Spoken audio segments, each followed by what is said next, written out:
Hello everyone. நான் இந்த வருஷம் வந்து நடக்க போகிற எலெக்ஷனை பற்றி தான் பேசணும்னு நினைக்கிறேன் தமிழ்நாட்டில். பேசிக்கலாக நான் மல்டிநேஷ்னல் கம்பெனிஸ் நிறைய ஒர்க் பண்ணியிருக்கேன். ஜப்பனீஸோட association with me for more than 25 years, 25 வருஷமாக என்கிட்ட அசோசியேஷன் இருக்குது. And I also have own my company. பேசிக்கலாக நம்ம வந்து இப்போ இருக்க கரப்ஷன் சிஸ்டம் ஆஃப் எதுக்கு மேஜர் காரணம் என்னன்னு பார்த்தீங்கன்னா, அது எங்கள் ஜென்ரேஷன் பண்ண மிஸ்டேக் தான் ஆக்சுவலாக. இப்போ பார்த்தீங்கன்னா, எங்களுக்கு முன்னாடி இருக்க ஜென்ரேஷன் ஒரு சேஞ்சை கொண்டு வந்தாங்க 77. அதுக்கு முன்னாடி இருந்தவங்களுக்குலாம் தெரியும் ரேஷன் கார்டுனா என்ன, ரேஷன் கார்டுனா என்ன, எவ்வளோ அவஸ்தைப்பட்டோன்னு. அவங்க கொண்டு வந்த சேஞ்சினால தான் எங்கள் ஜென்ரேஷன் நல்லா என்ஜாய் பண்ணோம். பட் நாங்கள் சேஞ்சு கொண்டு வரல, எங்களுக்கு அடுத்த ஜென்ரேஷனும் அந்த சேஞ்சை கொண்டு வரல. அதனால் இவங்க வந்து ரெண்டு பேரும் மாற்றி மாற்றி கொள்ளடிக்க ஆரம்பிச்சிட்டாங்க. இப்போ இருக்க ஜென்ரேஷன் அட்லீஸ்ட் தைரியமாக, எங்களை மாதிரி கோழையாக இல்லாமல் தைரியமாக வந்து சேஞ்ச் எடுத்துகிட்டு வராங்க. ஆக்சுவலாக தட்டி கேட்குறாங்க.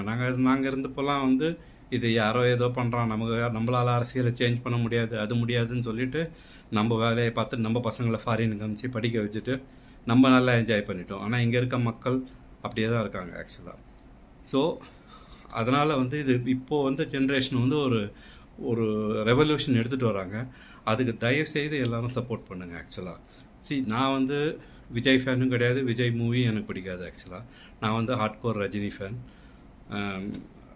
பட் நான் இப்போ எதுக்காக விஜய்க்கு சப்போர்ட் பண்ணேன்னா, நான் எதுக்காக விஜய்க்கு சப்போர்ட் பண்ணி இந்த விசில் சின்னத்துக்கு ஓட்டு போட சொல்கிறேன்னா, விஜய் வந்து எல்லாத்தையும் மாற்றிடுவாருன்னா நான் சொல்லலை. ஆக்சுவலாக விஜய் வந்தாலும் அதுக்கு உண்டான ப்ராப்ளம் இருக்கும், இது எல்லாமே இருக்கும்.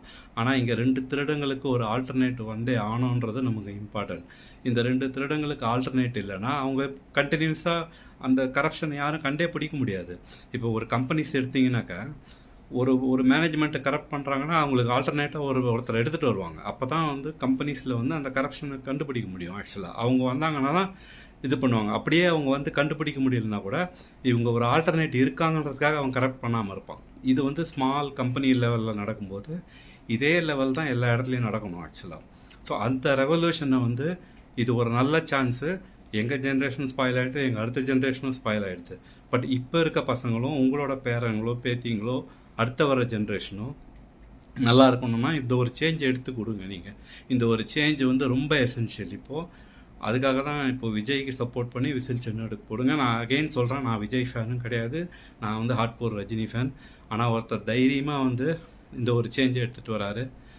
அப்படி அவரால் பண்ண முடியலன்னா நம்ம திருப்பி அந்த சேஞ்சை எடுத்துகிட்டு வரலாம். இது இனிமேல் வந்து சேஞ்சுன்றது கண்டினியூஸாக பண்ணிகிட்டே இருக்கணும். அது வந்து ஒருத்தர் கொடுத்துட்டோம், நம்ம தப்பு பண்ணிட்டோன்றதுக்காக எங்கள் ஜென்ரேஷன் மாதிரி லைஃப் டைம் உட்காந்து சைலண்ட்டாக இருக்க வேண்டாம்.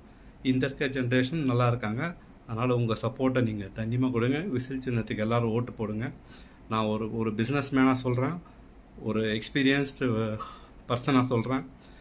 இந்த சேஞ்ச் வந்து கண்டிப்பாக உங்கள் வீட்டிலேருந்து நடக்கணும். உங்கள் பேர பசங்க சொல்கிறத கேளுங்க. நிஜமாக வந்து நம்ம ஒரு ஜென்ரேஷனை உருவாக்கலாம். தேங்க்யூ.